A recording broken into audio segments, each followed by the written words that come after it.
So thank you for coming out for the evening, and wasn't that a great talk that Ruth did? She's a wonderful person and has just supported the work that I've done and so many community efforts, and just a good example for so many. So thank you for coming to this specific session. Discovering, do you like these titles? Discover. I was like, okay, empty nesters, retirees, and I'm like, what's more inclusive? And I had a real rough time with that. But aspiring, so did you get it? Like, what aspiring souls was? So that's what we're going to do. And we have some panelists. I'm going to take just a few minutes and go through a couple things that I wanted to mention before we get to the panel, and then Alex is going to introduce. Alex is one of our ambassadors, introduce the panelists, and then we'll get going. So there's so many different transitions in life, and the whole reason that I designed this evening was because I probably had hundreds of women in the past year or two say, I don't know what's next. I don't know what I'm kind of bored with what, my kids are in school or this or that, and some actually slipped into some depression. Like, I have things to contribute, but I don't know how to contribute. I'm seeing a lot of nods. So that's why you're here, right? But I'm like, we need to talk about this. We need to have a space to talk about this. So some of the transitions, getting married, having a baby, becoming a stay-at-home mother, that was a shock to my system. I thought all of a sudden I would just enjoy babies and stuff. And I'm like, So I have a 2-year-old grandson, and I'm like, about 4 or 5 is what I'm looking for when he's about that age. But his other grandma loves the little babies and little kids, so this is good. I want them when they can do stuff. So having the youngest child enter first grade, kindergarten sometimes, but kindergarten's hard, right? Or middle school, or high school, becoming an empty nester. And I have friends that have shed tears. No tears for me. I love my 4 children, but no tears for me. My house naturally stays clean. Starting paid employment, that's a transition. Changing from part-time to full-time. Returning to college. Moving out of a leadership role. Church or work. I mean, Cheryl, she was in the legislature for 14 years, or 16, I say 14, I could give the whole 16. I'm sure that was a transition moving out of that role. Dealing with divorce. And sometimes you say, there's not that much divorce in the state of Utah. There's actually quite a bit. Coping with illness or the death of a spouse. And retiring from paid employment. These are just some of them. And we have transitions into and out of different things, from home to being a college student, to work positions, legal positions, community roles, like I mentioned, in different political roles. A lot of us, have transitions. So I'm just going to give you like 90 seconds to turn to the person next to you. What transition are you trying to navigate right now? Person next to you. Now that that's on your mind, I don't have any. it's helpful in terms of teaching and learning to actually articulate it to someone, even if it's a stranger. So hopefully that gave you a second to think about that. So we all have shifting identities, and it happens quite often that we shift, even sometimes weekly, and especially some of the big identity shifts. A few things I wanted to say before we get going. Do you understand your talents, gifts, and strengths? What do you believe? Talking about your gifts is linked to lack of humility? I found that in the state of Utah. Women here do not know I get teary-eyed. Women here in Utah do not know how amazing they are. They do not know, and they think they shouldn't talk about their strengths or understand their strengths because it's not being humble. And as I say, I have a student here. That's crap. I say that word. The more that we understand our gifts and strengths, the more that we can serve more effectively. And so we need to think about that. Also, one thing is calling and purpose. I have a chapter, and I've spoken about the calling. This is not a Mormon quote. I love Parker Palmer. But he says, Our deepest calling is to grow into our own authentic selfhood, whether or not it conforms to some image of who we ought to be. As we do so, we will not only find the joy that every human being seeks, we will also find our path of authentic service in the world. True vocation joins self and service, as Frederick Buechner asserts when he defines vocation as the place where your deep gladness meets the world's deep need. Isn't that beautiful? So, thinking about identity and shifting identities, and then calling and purpose, and I think most of us, I'm still in that. I'm a little restless soul. So I'm always looking for that new calling or purpose or the tweak to what I'm doing already. And I wanted to put this up here because I think this is fascinating. It's in one of my chapters. And this was specifically in the workplace. When people feel called, now it can be called from God, or it can be called from people that aren't religious, they still feel called like they're made to do something. There's some meaning. But the research, totally academic research, says that people in the workplace who feel called to be there, like there's some meaning, actually have better job performance, heightened job satisfaction, greater life satisfaction, better psychological well-being and satisfaction, clearer sense of identity, enhanced adaptability, lower absenteeism, increased self-confidence. You can look at the list. Isn't this interesting? So think about it. It's not just the workplace. I mean, this is stuff in the workplace, but in life, in your families, and whatever you choose. If you have this sense of calling and purpose, and it's hard when you're not in that space, and you're like trying to figure out what that is, but when you have it, there's so many benefits in your life. It's happier and more satisfied. So that's a little bit of the background I wanted you to think about. And then we have some fabulous panelists here. And Alex Peterson is going to do an introduction. And I've joked with women, but I want you to do it anyway. When she reads yours, I want you to strut up here and take your seat. This one's mine, so just maybe not strut. What should we have to do? Yeah. Okay, walk. Okay, that's no fun. Thanks everyone for being here tonight. We've got 4 panelists tonight. Really grateful to have them. The first is Cheryl McBride. Cheryl, come on up. She is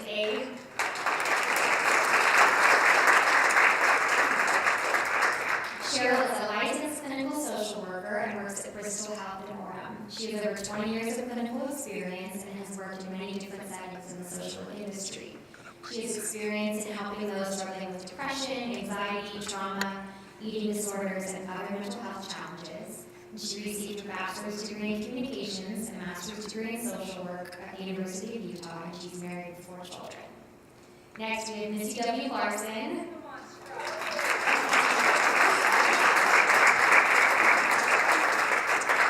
Missy is the Vice President of Corporate Communications at doTERRA. Before that, she served as the Chief of Staff to Utah Attorney General Sean D. Reyes.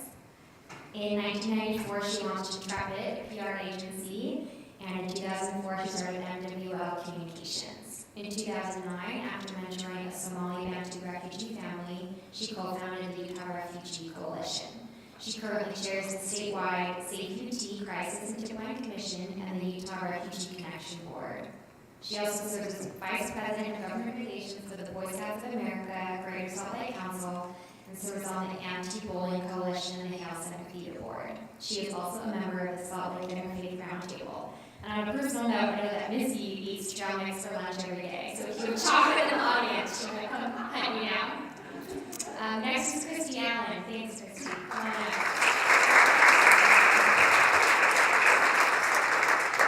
Christy has 8 children and degrees at BYU, first in piano performance, an MDT, and a BFA in acting.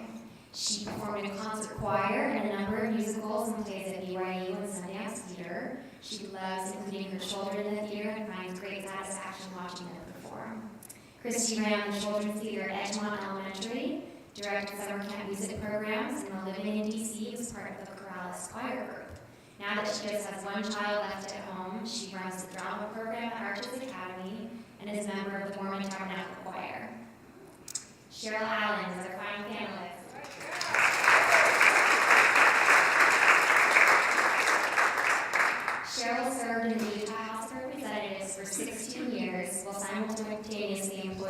director of the Davis School District Education Foundation. Prior to that, she was employed as a public relations director for Davis Technology College and served 12 years on the Davis Board of Education. She currently serves on the board of Real Women Run, the YWCA, the NAUT Advisory Board, Alliance for a Better Utah, the U of U Emeritus Board, Utah Public Schools, and several other boards. Her renewal comes from hiking and skiing in Utah's mountains, reading, and her family. Thanks.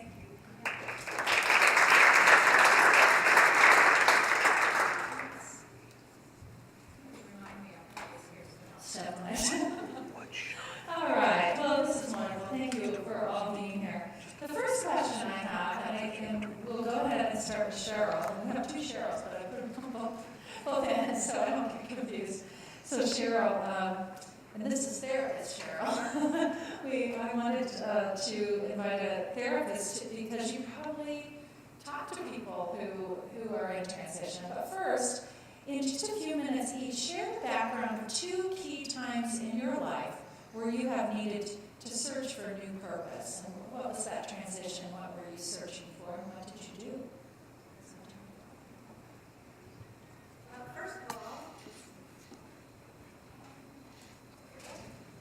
all, before I jump into that, can I just have a show of hands of anybody at this stage in life who have experienced or know somebody or is close to somebody that experiences depression or anxiety?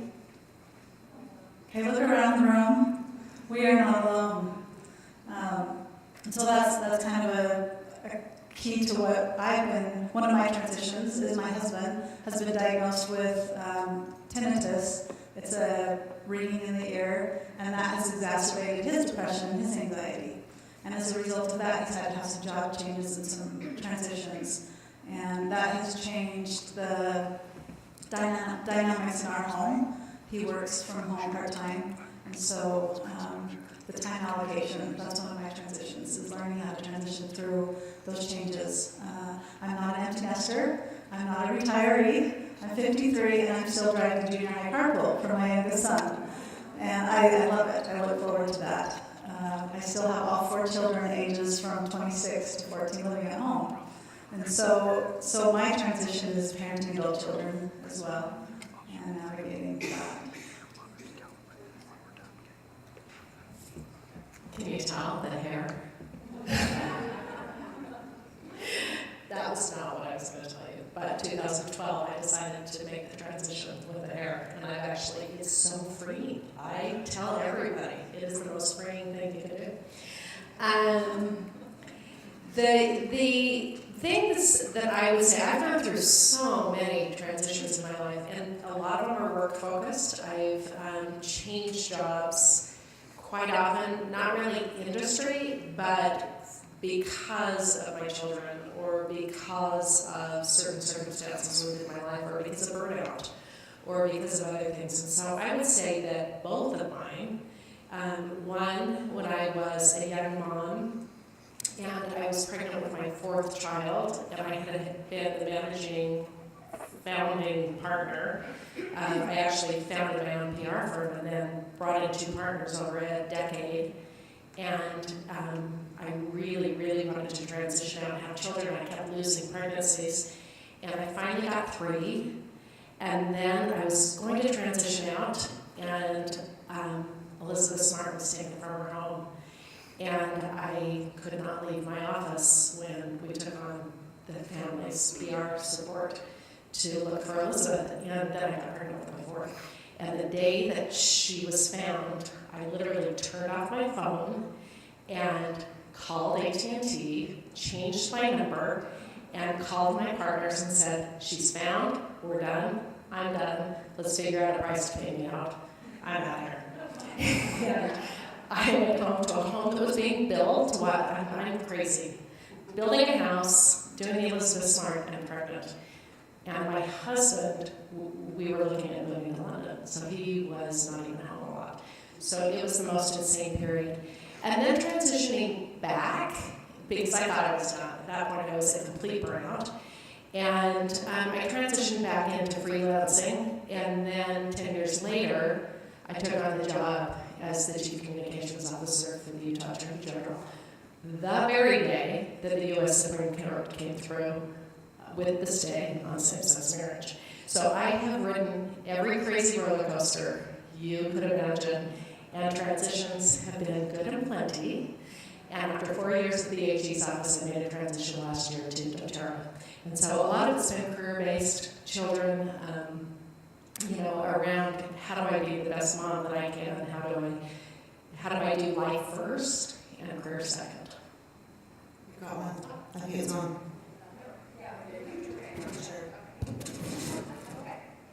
Okay, I'm not willing to give up the hair coloring. We're gonna pretend this is natural. No, no, I'm keeping it. I'm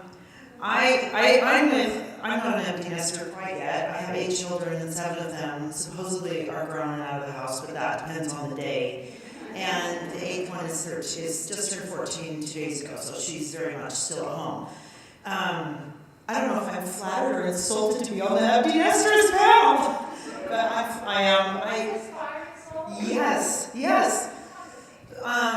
I can't talk about transitioning to grown kids because I haven't figured that one out yet. So I would like to have an open discussion on how to deal with them. So I'm going to talk about a transition that's far enough in the past that I got through it. And one of those, my husband is an entrepreneur, and so he's gone most of the time. He has been gone most of the time. So I did a lot of the child raising on my own, and I'm not angry or bitter about that. That's just kind of the way our life went. The advantage for me was finances were never dependent on me. So I always look at that as a great blessing in my life, but I also look at that as I come and look at the other women around me, I think I was always surrounded by women who were required to work, who needed to provide for their families. I was never one of those. And so I was able to choose, and I had a very supportive husband who let me pursue things, but it was never money need based. It was always out of interest and choice. It also made me feel not qualified to talk to women who had careers because I was not required to have a career in order to make a living for my family. It took me a while to figure that out, that I still had a voice. We actually moved back to Provo and very close to the university so that I could go back to school when I was pregnant with my 5th child. And it really was because I was almost in the fetal position in the closet, that's a lot of kids, and I was not, and I'm so grateful for all of them. I mean, they're just my heart and soul now. But it was hard because they were all very close. My husband was very supportive in us moving to Provo and living right across the street from BYU while I attended BYU. That description was a tad deceptive of me. I have no degree still. So it said that I pursued 3 degrees. I never finished. I came back from going in a piano performance direction as an 18-year-old. That was sort of the direction that was kind of the natural course that I should take because I was playing all the time. But I didn't really want it. And it took me a little while to realize that's not really what I wanted. So my husband was very supportive of me coming back into musical theater, which I really, really wanted to do. Having said that, I did get in, and I was quite proud of myself for getting in because I had 5 children at that time. But that's an interesting place to go when I have 5 children because they didn't know what to do with me. So it was still an interesting time, and I learned a lot. But I was a mother. And I had 5 children, therefore I had to really push my way into that field because they didn't know what to do with me. They looked at me and they said, "You're surely not going to Broadway. Why do we want to pay attention to you?" And I thought, well, there you go. Now you're gonna pay attention to me. I'm gonna get a degree in this if it kills me, and it almost did. Because I don't dance. I can sing, but I don't dance. And I just brought my kids with me. They came to class with me, and I made them pay attention to me. So there's my little story on that one. Thank you. Just as a matter of introduction, this Women's Leadership Project is so fabulous, and pay attention to the special programs they have. They're very rewarding. I think I concur completely with Ruth Todd that transitions, as I look back, have been so rewarding. But to just mention too, at a very young age, I was elected to the Davis Board of Education, a very big school district in Utah, and became the president after only 5 years of service. And when I decided not to run for re-election after 12 years, and that was so rewarding, and it set the stage for a lot of wonderful opportunities in the future. And so when I decided not to run again, that was a hard transition, because I really had, in addition to being a mother, spent a lot of time at it and loved it. Loved the people I met. Loved everything about it. So there was that transition. My oldest son, got sent on a mission. This was before an LDS mission, before everybody paid the same amount. He got sent to the most expensive place, and that was Alaska and Hong Kong were the two most expensive. And that was almost $500 a month, 25 years ago. So, and think of the value of the dollar. We could not afford that. So the second wonderful, I did 2 great things. I went back and got my master's degree. Soon as I was through with that Board of Education work, and I got a job. And as I look back on my life, it was a blessing to have to go to work. I loved the jobs, I loved the opportunities, I loved the creativity, I loved everything about it, even, I don't think I ever had to clean the toilets at the school district, but just about everything else, and I just loved it. So trying to challenge yourself, accepting that you've been dealt a kind of a hard card, 3 other children still at home, and yet we had to come up with all that money to keep that son out in the mission field. But that was just a turning point in my life, and going to work was a fabulous opportunity, even though I still had 3 children at home. Thank you so much, thank you. So on this one, I wanted each of them to answer, maybe on some of the other ones, just a couple of answers so we can move forward, or just quick answers. But I wanted you've talked about a few of your transitions, but I want you to talk about the process you use. So the people who are here are obviously interested in transitions, and some of you kind of stuck in figuring out the next steps. So what process did you use, at least with maybe one that you can think in your mind, to discover your new purpose? And who was involved, and how did you do that? So just some quick responses on that. Who would like to go? Missy? I can grab that. A lot of the times, I think, I love what Susan said at the first of this, in tears. People don't understand how incredible they are. And so I think more important than anything is knowing our strengths and understanding that everybody is a genius. Everybody has incredible, and they're here for a purpose, and I can't sing worth anything. I'm so thrilled that I have neighbors who do, and that I have a daughter who has a beautiful voice. If you heard me sing, it'd be a really scary thing. So, but I'm so thrilled that all of us are so different in the diversity that you find amongst women and amongst men and amongst all of us as, brothers and sisters in this world, that each of us play a part. So the first thing we have to do is know our strengths, and then not be worried about sharing our strengths.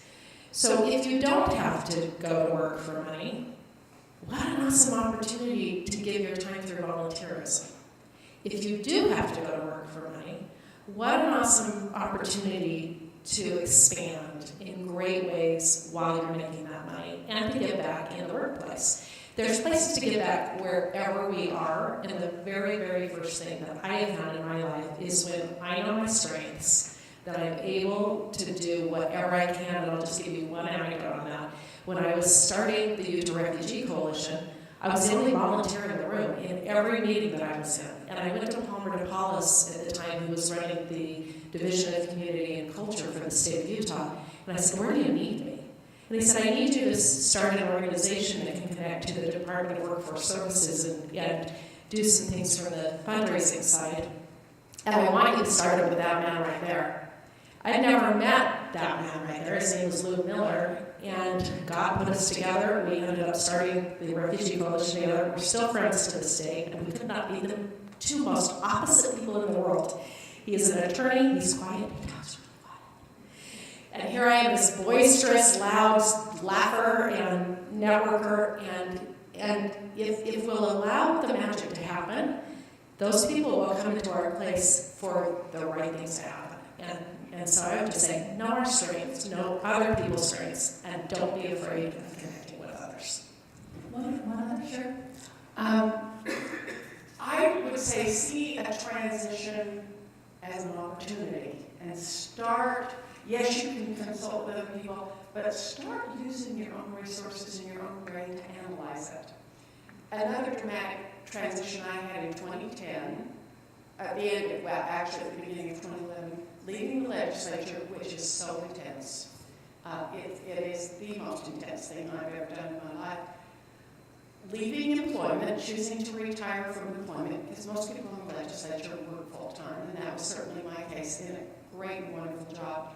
And also I was very involved in elder care with both parents in their 90s, and they both passed away. So all this happened within 6 months. And I said, how can I be of service? And I volunteered, got on a few boards, started doing some community service, which I found very satisfying. And then a very special calling came. And it was a calling. And it was from the YWCA, this Real Women Run that Dr. Madison suggested, to train and encourage women to run for office. Duh, that was right up my alley. And it just has been a wonderful opportunity. And that was someone calling me, although I've done several things on my own. And I do think calling is the perfect word for it. But I have observed within the last 6 months a lady moving into my neighborhood from New Zealand. So she knows nobody, she knows nothing. And within 6 months, she is involved in so many things because she believes in service. And she sought it out, and within 6 months, she's become a magnet for how to do good things, how to get involved, how to help others. So I think you look at transitions for her, it was a move to another continent, and she still has that wonderful New Zealand accent. Transition, it's an opportunity. How do I look at things differently? What can I do differently? And fly with it. And I love that. I've gotten to know Cheryl through the years. She has such a good attitude about everything. She gets excited about any opportunity. And sometimes we get fearful. Like I'm in transition. This is fear. But I love what both of you said. Look at it as an exciting opportunity. So I'm going to shift over to this Cheryl for the next question. So Cheryl, as you know from the introduction, is a therapist. So what have you observed in terms of women and their need to find new purpose? Do they get stuck? Are there mental health challenges involved in these transitions? What do you advise women? Yes. Once you have the opportunity to take the oxygen mask off of everybody else around you, and you can put it on yourself, that's a big transition, because you don't know what to do with yourself. You're so used to taking care of everybody else. And oftentimes, you can see symptoms of depression surface, symptoms of anxiety, past traumas that haven't been dealt with could come forth. So are most what you're talking about, most of these women who have been raising kids, Non-transition or any of them? Any of them, yeah, any of them. And I think recognizing what that looks like and being aware and being self-aware, seeking help and support. And so there's a tendency to get stuck at that stage.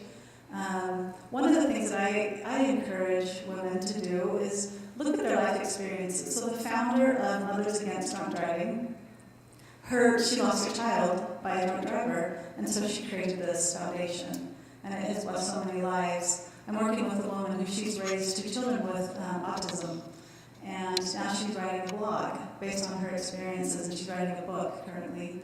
And so some of these experiences that are really hard and difficult, you've learned skills, and you've challenged through them, and you've recognized your strengths and your abilities. Capitalize on those. Use those as an opportunity, not just to bless yourself, but other people. And sometimes it's uncomfortable. It's uncomfortable to be vulnerable and to share and to say, I've gone through this, can I help you? Because I see that you're struggling. And so recognizing where you're at and seeking support. I think connectedness is really important. There was a class at Stanford, and a gentleman was speaking about mind-body wellness. And he talked to them about the importance of quality of life. And he said one of the biggest indicators of quality of life for men is to marry a healthy woman, an emotionally healthy woman.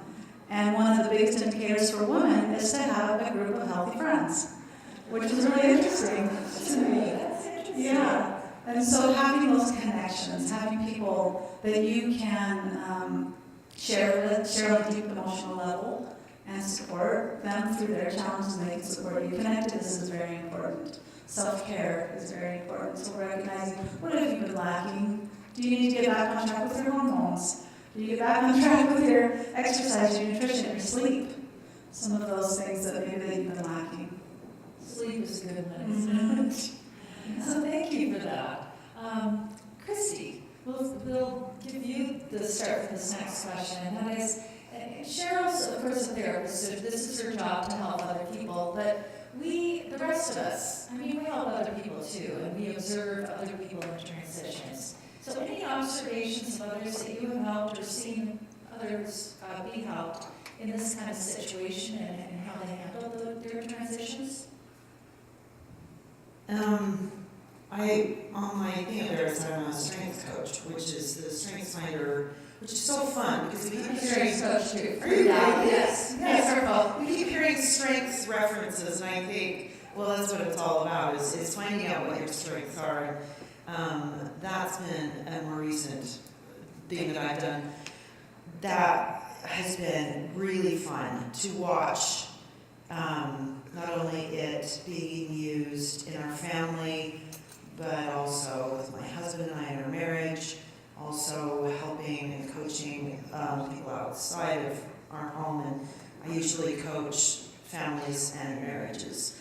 And as we've all been talking about, when we hit these hard spots and we're kind of stuck, it is such a valuable thing to know what your strengths are. And sometimes that is easy to spot. I mean, I look at you and I think, oh, like in the past I would have looked at that and thought, well, the only way I can be successful is to go out and be the VP of doTERRA. Otherwise, I'm not doing anything.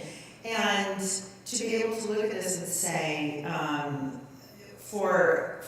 there are strengths that are more subtle, there are strengths that are more relationship-based, there are strengths that are more intellectual-based, that might not be so socially, outwardly apparent. And so to be able to recognize what those are has been, and to help people recognize what those are, has been hugely valuable, because most of the time people know what their strengths are, but they've never seen them they haven't seen them as strengths. They may have even seen them as liabilities.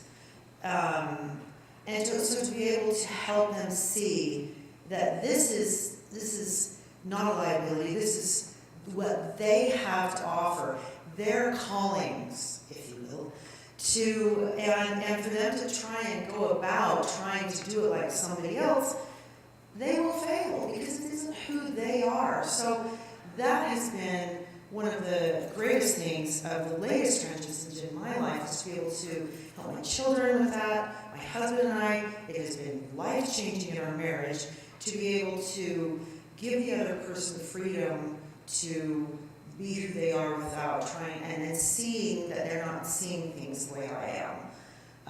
That's been a very, very big benefit.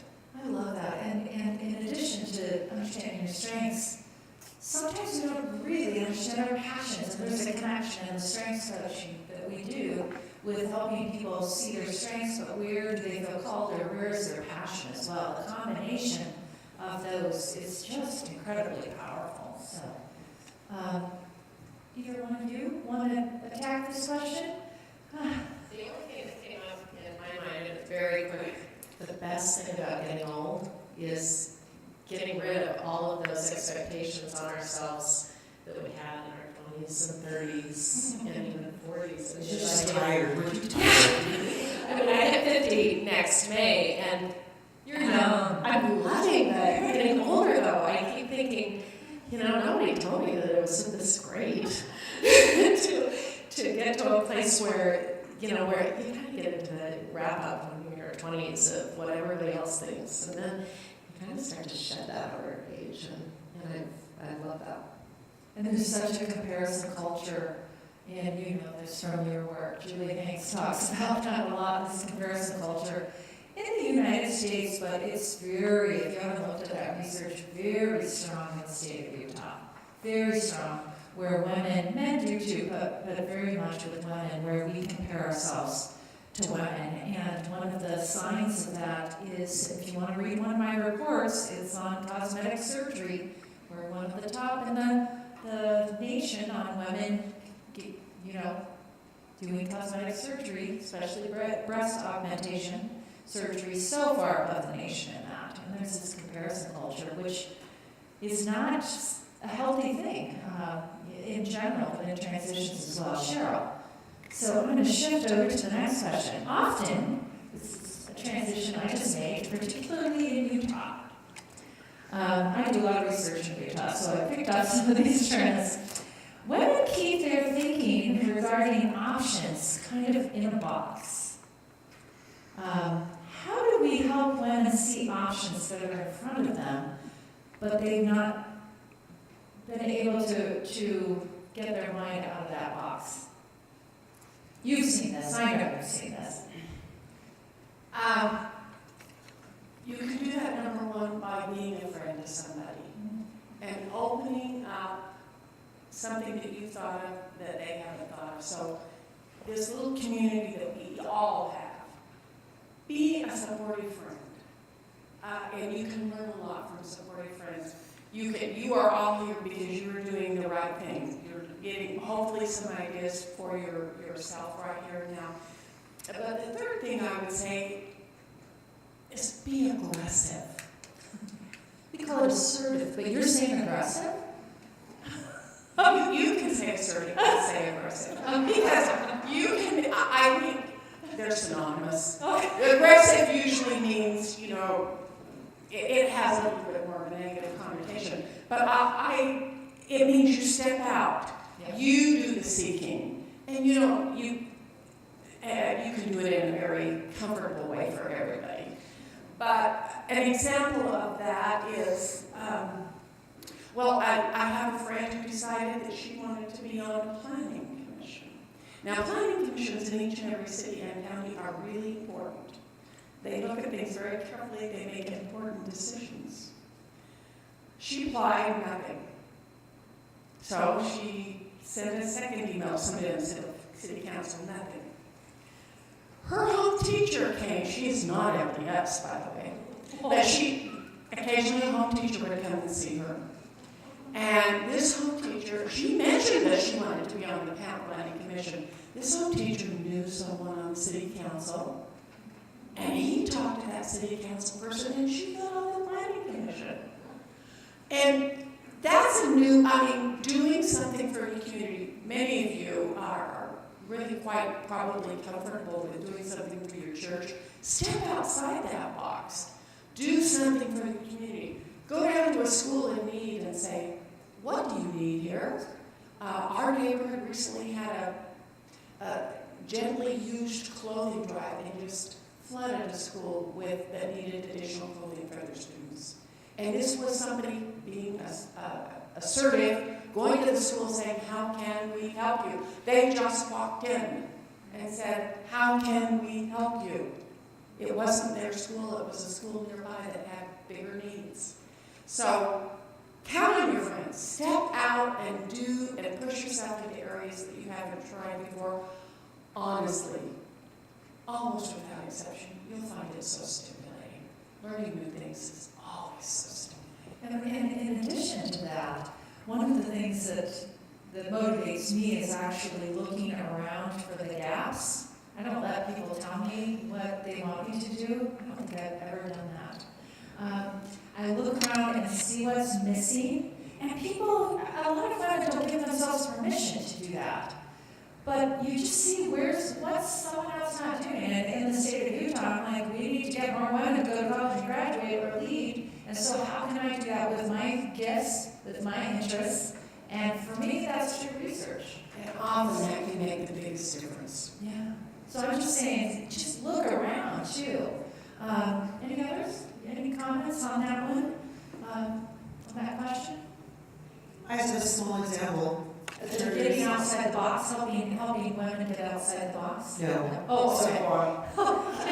Tell your example too, but I think either one of you have that. So yeah, we were talking about getting, helping others that really just see, and this is so true with my business students that I teach, they see similarities, just certain options, and we're socializing to certain options that are made Well, to trials are the best at looking outside the box for our kids. Oh, Right? Yeah. So that's what I'm saying, is that every single one of you are really good at looking outside the box when you have to, right? When your kid is struggling in something, or you have a family member, or you have a parent in a situation that's not where you want them to be, you're really good at it.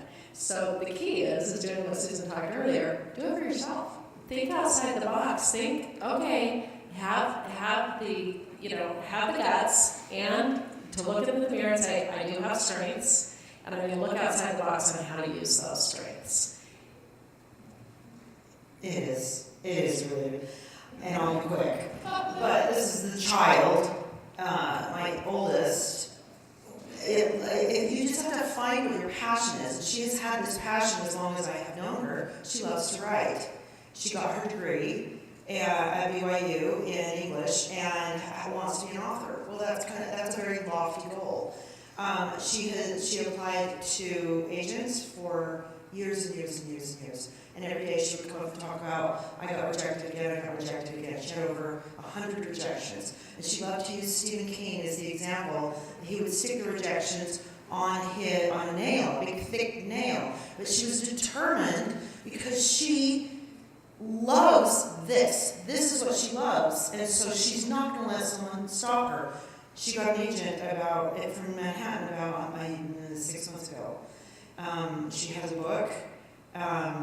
Last week, a big publisher in New York, they're talking, and now the agent has got another publisher competing with this publisher. This is... how many years did you say from the time she started? I was just up in Seattle, and she was driving to the airport when we were heading to a tunnel, and she went, I said, what's wrong? She said, I don't have anything to wish for. As we go through this tunnel, I've been wishing for the same thing since I was 14, and she's 30. And I think, she's not being published. And, if you want it, and I know that sounds, if you want it, and that is where your talents are, and that's where your passion is, don't stop, keep going. Yeah, and I think transitioning into the next question, we've talked about this already, but if you feel called, and she probably had those skills and everything, but she probably had this little, whatever that calling means to you, she feels called that she's supposed to. So, question, I think you haven't talked to me about this, so it's your turn. So the question is, has the concept of calling come up in your own transitions through the years, and how did that look for you?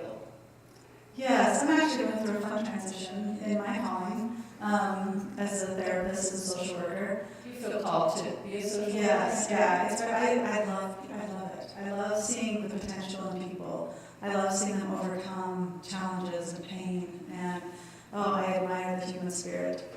And so there's a need out there to be on a grassroots level of talking more about mental health, and our community is becoming more and more open to hearing about it. And so this week alone, I did 4 presentations on suicide prevention, on anxiety, depression, in different church groups and youth groups and different things. And I'm more than willing to go out and to talk about this and to normalize it and to help people understand that they're not crazy and we're all imperfect. And we're going to mess up and it's okay. And so that's something that I'm really passionate about, is just getting the word out more on a grassroots level. Just talking about it takes the stigma away from it. And so, Thank you. Either the rest of you, I can't remember who's next. One of you that feels about the calling question. I mean, in your life, did you feel called to do certain things, and how did that look for you? One of the things I've never had a problem with is just analyzing things myself and just figuring out and just doing it. And that's not true for all people. So I mentioned that I truly, when I was asked to serve on the Railroad Run Board, I felt like, I didn't realize it initially, but it has turned into a calling. I'm really dedicated to encouraging and training women to run for office, and research shows that makes a difference with women. Men don't feel like they can just do it, but women, you do have to train them. But when it comes to calling, so often, in fact most of the time, I've created my own calling. My first public office that I ran for, nobody recruited me. I was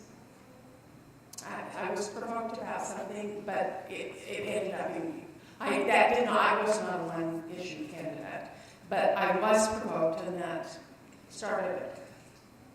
Know that you can make a difference. It happens. We've seen it all time and time and time and time again. So if you think you want to make a difference somewhere, get in, do it, be assertive. I guarantee it'll be a really positive experience for you. So I'm just going to say, in one of my transitions, and I was still here at UU, but it was right before I started the women's work, statewide work, about 10 years ago. I went through some of the things that you were talking about, and I happen to be a very religious and spiritual person. And I'll tell you, it took me about 15 months of me and the Lord wrestling through a lot of stuff together, because I didn't get an answer. That was part of my thing for a while, until I was on a flight. I get a little teary-eyed. I was on a flight from Paris to Salt Lake. No one else was on the front seat. I had my scriptures, my laptop, all of my stuff, and finally the revelation came for me in my life, and for me, just put it out there, because I know some of you are probably religious as well. For me, I had to wrestle through that for a long time until that came, and that changed the course of my life. That changed, actually that's exactly when I started 10 years ago, all the work for the state. And that came from God. So that was part of I just want to put it out there to be blunt. For some of you that may connect with you, so don't get frustrated with God like I did. But I'm still good friends with him. So, yeah. I would say my whole life I'm very mission focused in the way that I'm really not that smart, and I'm really not that great at anything. And the same as you, Susan, if I don't seek a higher power, I'm in trouble. So it's every time I try to take myself on my own path, I really don't set long-term goals, because they'll never be the right goals, ever. So my whole life has proven that. So I just take one step at a time, and I'm guided to some really, really incredible opportunities, and I've been in incredible rooms. And if I can tell you the places I've been, it's been remarkable. I haven't taken myself there. That's been because I've relied on a higher power to take me there. And I've also learned how to say no. And I think that's really critical for women, because I think women suck everything in and they want to take care of everybody around them. And it's allowed me to work with refugees. You have to learn how to say no to work with refugees, or every bit of energy will be sucked out of you. They will give you their bills. They will give you their heartaches. Today I received, this is a very long story, so I'm not going to go into the whole thing, but a boy that I have raised since he was 10, Somali Bantu, has been deported. He's living alone in Kenya. And he sent me an image today of another Bantu boy who was raised in the U.S., who was deported recently, with his neck cut off. And he said to me, "This is what's happening to my Bantu brothers. Can you do anything?" I have been the Chief of Staff for the Utah Attorney General. I know how to get hold of law enforcement. I can't do anything. I had to pray for him. I don't know how to help him.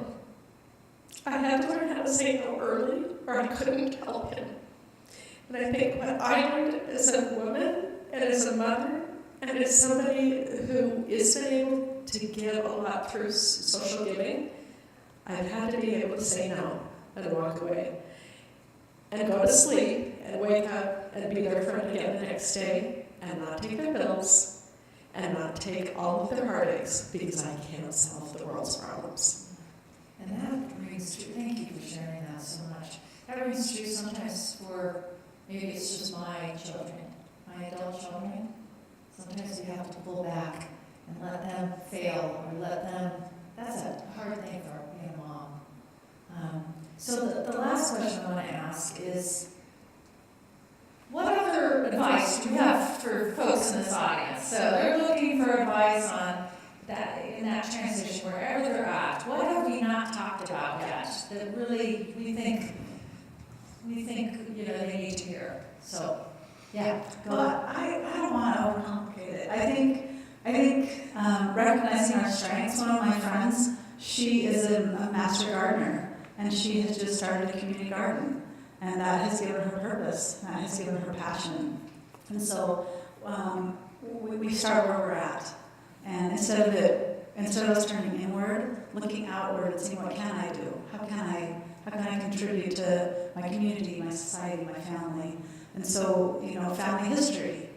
Another one of my clients has really become passionate about family history, and she teaches me things, how I can use those resources to bless my life.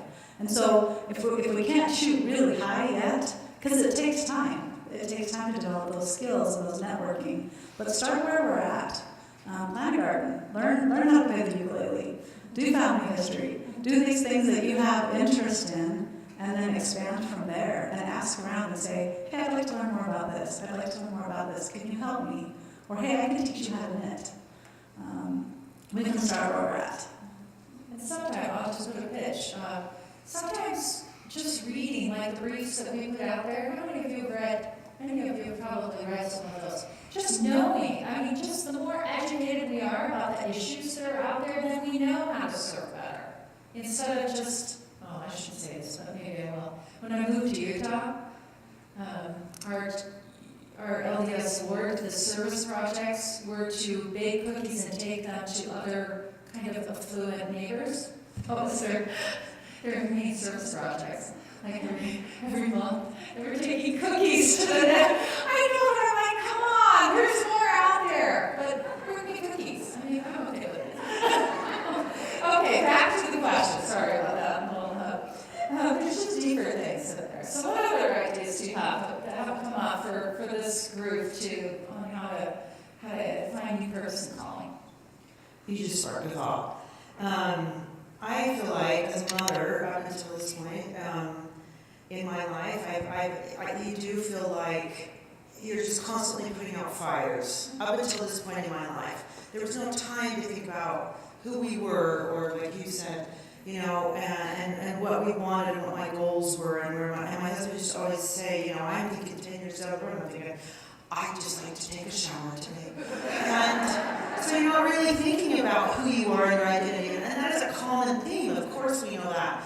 And I feel like there was no way that I could say that this is who I want to be down the road. This is what I want my life to look like at the end.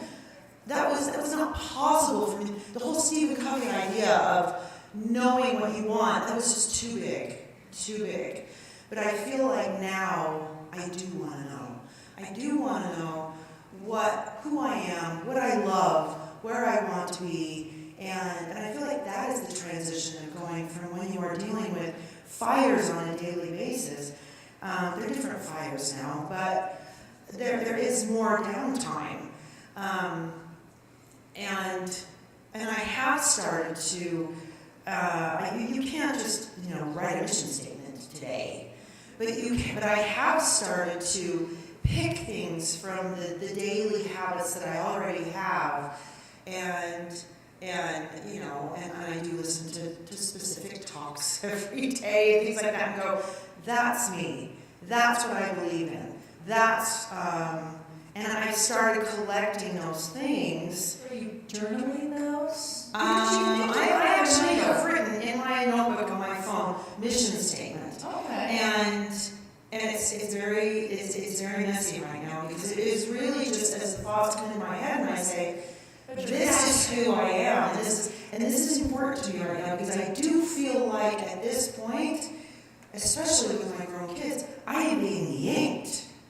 And they seem to want to have as much power and opinions as me, and I think, I want to give you that, but I do know a few things, and I want to be able to hold firm to what I know, and not just what I have been teaching them that I know. I am LDS, and so we have taught them those things, but who am I? What do I believe? What will I hold firm to, so that when, you know, they come home and they're lying with their girl boyfriend all over the couch, and I think, no. I'm going to do the difficult thing, and I'm going to go walk out there and I'm going to embarrass everybody, and I'm going to say we're going to all put our feet on the ground. We're at least going to keep our feet on the ground in this house. And, you know, but I mean, things that are hard that I want to face. I want to stand up for who I am and what I believe, and I want to make that clear now. And I wasn't able to do that before, and I don't feel like I was weak because I didn't. There was just no breathing room to find out what that was. Thank you. I just want to emphasize something that you guys already elaborated on a little bit. Failure is just fine. Let your older kids fail. They'll learn from it. They'll be stronger. Or your younger children. More importantly, let your own self fail. Just analyze it. What did I learn? And move on. Failure is really good. And if I could fault, I think younger parents nowadays, they don't recognize the value of failure as much as they should. So we've talked about things we've learned, hard times, wonderful opportunities, what we've learned from transitions, but know that we've all learned failure is okay. Survive it, it's okay for you, it's okay for your family, it's okay for your spouse. In fact, I just have to say a little bit about the research on that, if you don't know the research on that.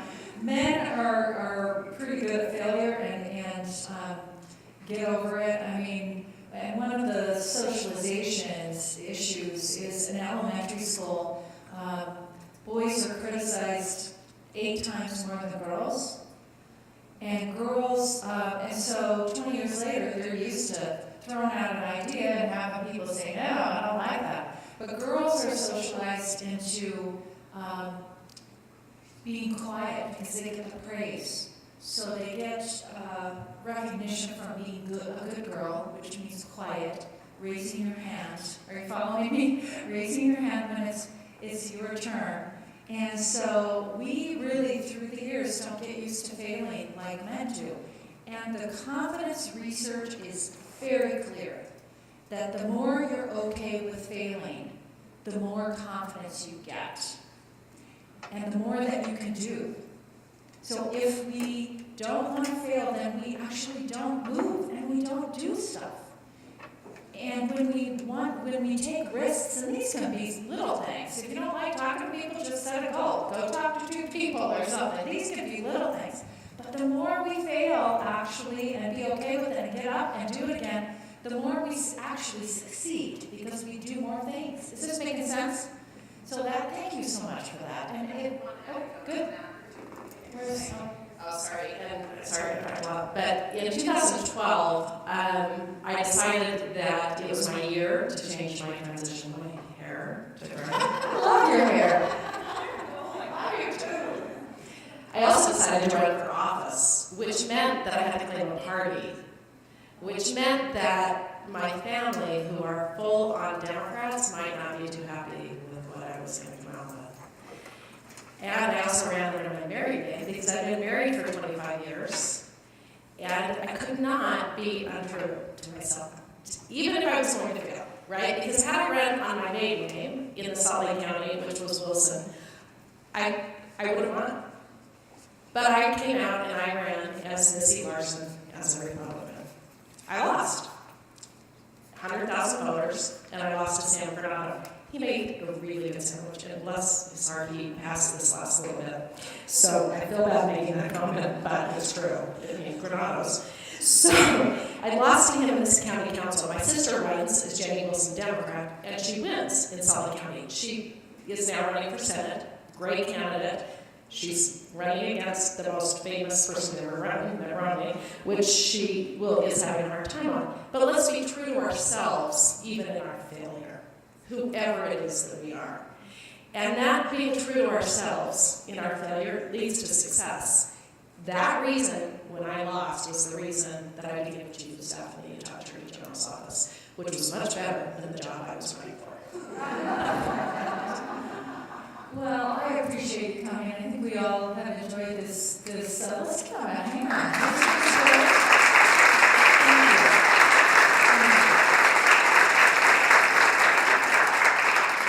So just a final 10 seconds is, just back to one thing that Cheryl over here said, was reach out and just talk to other people. Don't keep yourself in the options that you've seen. I mean, analyze yourself. I mean, we talked how many times about strengths? That was a real thing tonight, wasn't it? Understand our strengths. Take the strengths finder. Or talk to other people. Figure out what your strengths are and your passions. And then be assertive. Or we can use the word aggressive here. So there's a lot of things. But reach out and have conversations outside, if it has to be outside your specific group of friends that may be keeping you in thinking of specific options. But there's lots of options. And there are so many needs. And we've all worked in the community. The needs out there are endless in the state of Utah, let alone global, in terms of poverty, in terms of helping people that have been sexually assaulted, in terms of, we shouldn't just be making cookies for our neighbors. That's the main thing. Do bigger.